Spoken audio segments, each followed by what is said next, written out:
Michael Yo's got his own show. Michael Yo's got his own show. If you're looking for a place to go, the only place to go is the Yo Show. The only place to go is the Yo Show. Welcome to the Michael Yo Show. First of all, before we get to my girl, Nikki Carr, I want to remind you, my special drops March 17th, 2022. It's going to be on the YouTube channel, so make sure you go there and subscribe. You'll see the full podcast of everybody I interview on my YouTube channel. You'll see clips of my special, stand-up clips, and, of course, podcast clips on my Facebook. And if you're just listening to the audio, you don't have to do nothing. You just keep rolling. Now, I'm very excited to have her in the studio. I met her here at the Cellar. She's a great comic. I mean, she just crushes it when she's on stage. Nikki Carr, what's up? How are you? Good afternoon. How are you, Michael Yo? I am great. So first of all, I want to know like your story. Where'd you grow up? How'd you get into comedy? How was your life like growing up? Okay. My life was lonely because I'm an only child, just me and my mom. Me too. I'm an only child. Yeah. So that, I spent a lot of time inside my head. All my best friends live inside my head. I had siblings in my head. I had a lot going on in my head. Okay. I guess that's why I started graying so early. You know what I'm saying? The crowdedness. And I grew up in Bronx, New York. And straight A student, of course. Really? Of course. I'm not surprised about that. I'm just like, I was a terrible student. Yeah, I was a straight A student, Did you enjoy school? I did. Until I got to high school. Then it was ugly. Taft High School was ugly inside. Uh-huh. And I refused to go, so... Yeah. Why'd you refuse to go? Because it was ugly. Like you're talking about ugly people or just ugly? Aesthetically, ugly. It was ugly. So you didn't want to go because it was ugly? It was so ugly. And the wooden, brown, doo-doo colored tables and stuck to the chair, and I couldn't take it. It was, I don't know what that was. Yeah. So I just didn't go. Did you drop out of school then? I dropped out, and then but I wasn't old enough to drop out. I was still under my mother's care. And when she found out I hadn't been to school all that time, she was very, very upset. But what they did, they put me in the annex.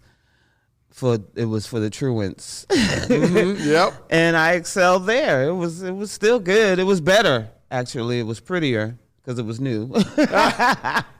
So you go through high school. You graduated high school or no?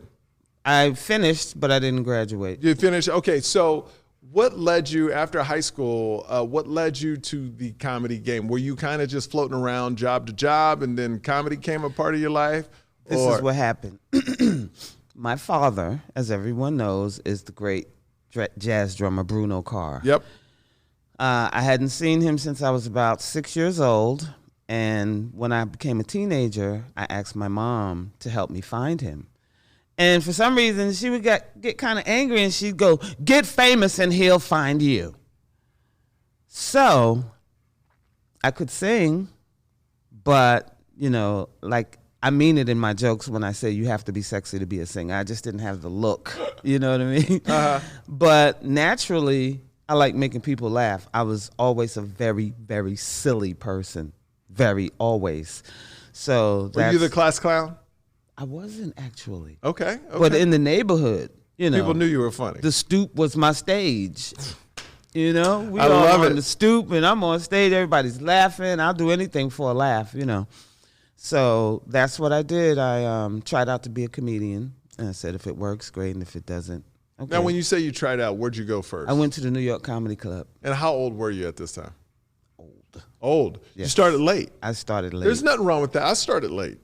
Yeah, but I started really late. So what made you say, okay, I'm going to start whatever age you started at? What made you say, okay, you lived a lot of your life and you go, no, I'm going to do comedy now? Because you asked your mom about finding your dad way earlier in your life. Yes, I did. But I worked. And, did what I had to do. Mm-hmm. And I was afraid, too.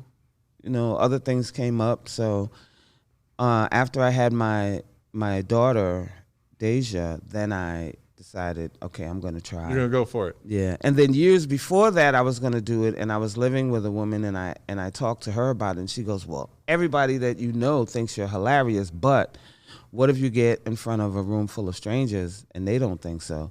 And that kind of threw me back into my shell for a couple of years. So what I would do was I would go into stores and just say something silly and listen to see if strangers would laugh, and they did. You know, one African dude said, "You are so funny. You should be a comedy." I said, "Oh, thank you." You know, so that's pretty much how that started. And so you went to New York State? I called them, and they said I have to bring some paying customers, and they'll give me some stage time.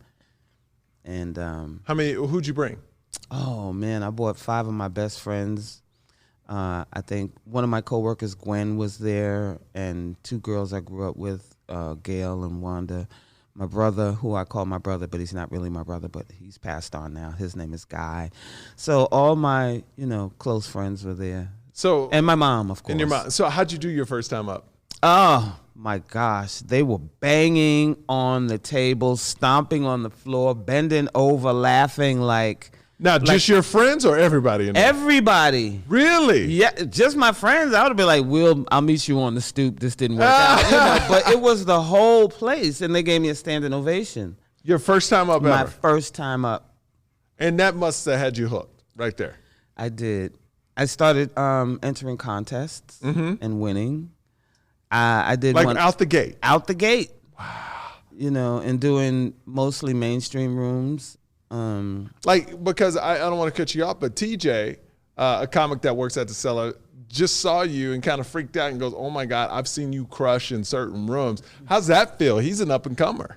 Right. I don't know how that happens. I really, really don't. But people tell me that all the time, and it's nice. It's a nice feeling, because if I didn't at least make people laugh, I would quit. I see some people who go on for years and sometimes don't make people laugh, and I'm like, why do you do it? Yeah, I couldn't. But you know what it is? Some comics, and I don't want to put comics in a box or anything, but some comics, all they need is 1 or 2 laughs, their whole set. And they feel like, I've seen comics not do well and come off stage and go, "That was great." You know what I mean? I don't know. Like I said, we all have okay sets here and there. But when I say they didn't do well at all, but they thought it went well, right? That's what's weird to me. And I left out pretty much one really, really important thing as to what made me decide to go and be a comedian. Yeah. And that is while I was pregnant with my youngest daughter, who is now 25, I was laying in the house watching Tavis Smiley on BET. Remember that show? Yes. Come on late. Mm-hmm. And Steve Harvey was on there, and he was talking about the difference between a comic and a comedian. And I said to myself, wow, I'm a comedian. So what's the difference? What did he say? Well, he basically talked about how comics mimic. Those weren't his words, but that's what I got from it. Comics mimic comedians. Got you. Nikki, so I'm a comedian. Do you remember any of those first bits you were doing when you got that standing ovation? Some of them I still do today. No, really? I'm about to say, okay. But yeah, I did some impressions. I did Iggy Ignatowski from Taxi. I did a few impressions. It was really, really good. I surprised myself. So when is the first time where you killed it up front? And then how many shows in where you didn't do well and you go, whoa, okay, this is not... Or did every show you just murder after that? Honestly, I've had 2 bad shows in my career. 2. Now, what's the level of bad? What's bad mean? Because to different comics, it means different things. Well, I did a club called 112 in Atlanta a lot of years ago. And the host, it was like we were commercials in his show. You know what I mean? He would go up and he would do all this time, and he was really killing it. He was doing all kinds of things, and I didn't have a good day that day, and I didn't do well. As in what? What's that? Did they boo you off? No, they didn't boo me. They just was like, just sitting there watching. And how long was your set? 15 minutes, maybe. Oh, that's the worst feeling for 15 minutes. minutes. Yeah, it was terrible. But I blamed it on myself. Yeah. And I decided that was never going to happen again. And the first time I did a black room. That was the first time? No. The first time I did a black room, I forgot about that. I didn't really do well.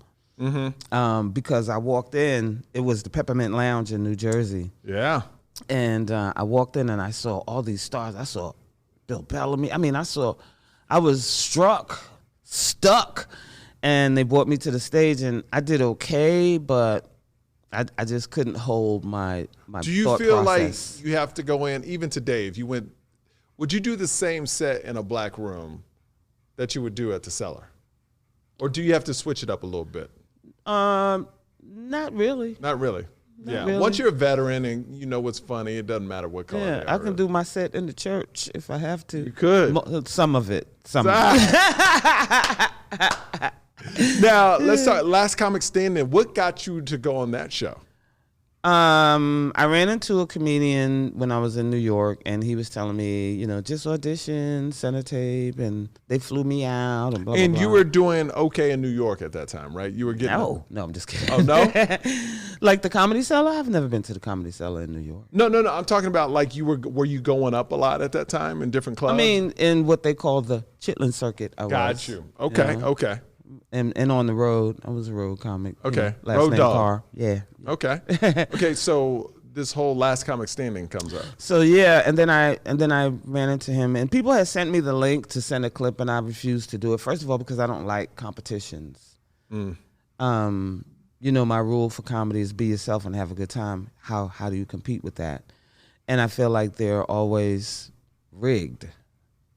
So I didn't want to do it, and then I said, all right, I'll send the clip. And I sent the clip, and they called me and told me I didn't get it one night. And I was like, okay. You know what I'm saying? And I'm telling my friends, I'm like, what the hell they call me for? You know what I mean? Nobody want that kind of call. No, don't call. Right. So then a few months later, I'm sitting in a restaurant again after some comedy, wee hours of the morning. I get another call asking me, do I still want to be on the show? I was like, all right, and they flew me out. I auditioned for Wanda Sykes, and I got it. Now, were you excited, or because the way you said it, like, okay, I'll try this? Like, Yeah, I'll try it because I didn't really expect to get on.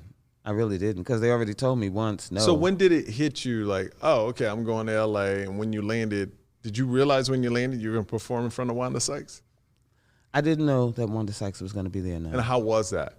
That was cool because I'm a huge fan, of hers. I think forget about the fact that she's a lesbian, but her comedy is intelligent. Yes. And I love intelligent comedy.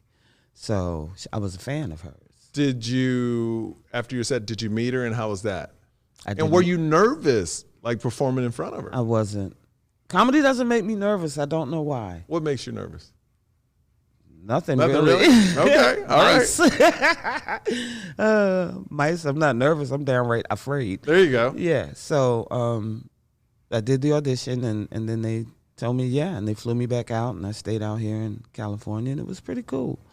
It was cool. I didn't expect to win. I never had it in me that I was gonna win because it's a competition and it's on TV. Now, were you surprised you got as far as you got, since it's a No. competition? No. Okay.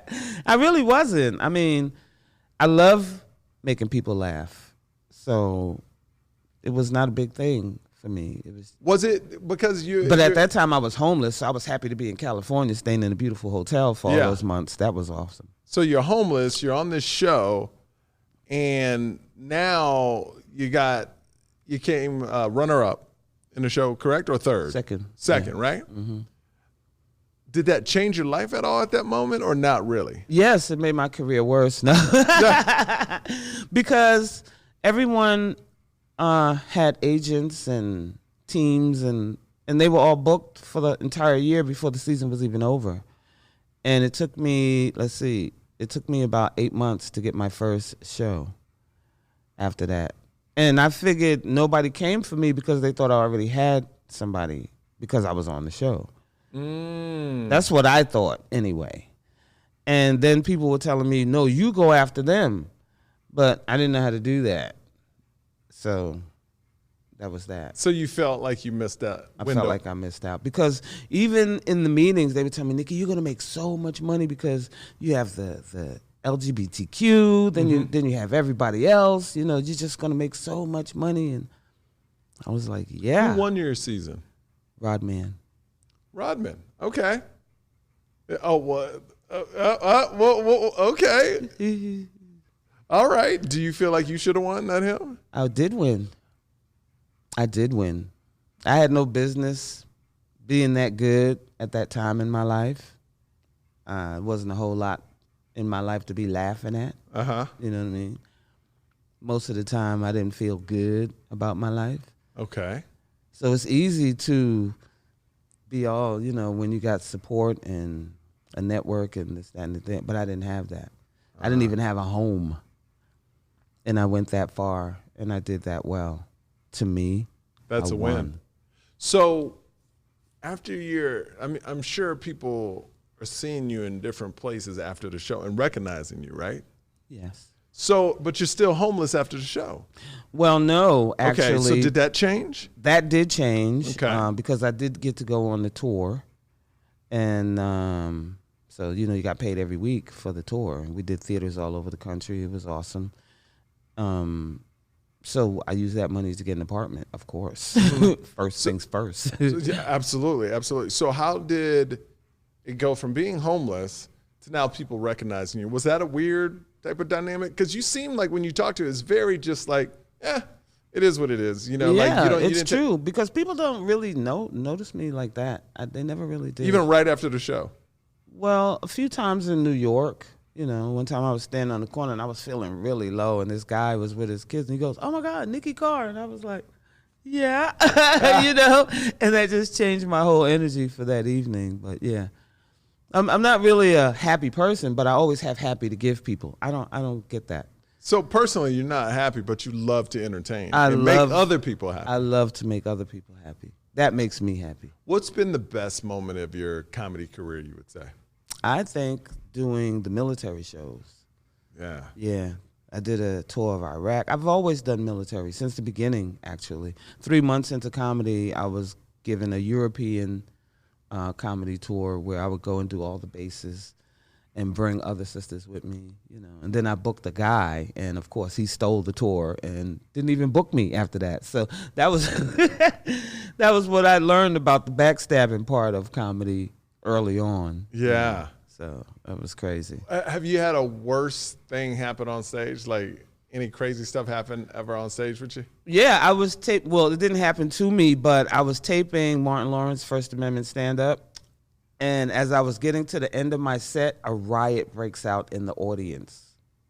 A riot to my left breaks out. I see fists. I see people jumping over chairs. I mean, it was crazy. It was ridiculous right there.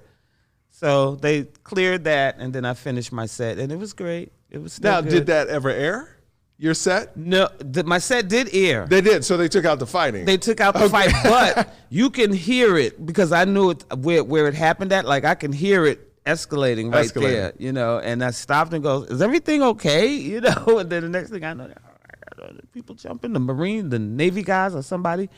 They were all fighting over there. I was like, "Oh my God!" So that was crazy. So now you said at the beginning you become famous. You're on this TV show. Mm-hmm. That's a big TV show at the time. Mm-hmm.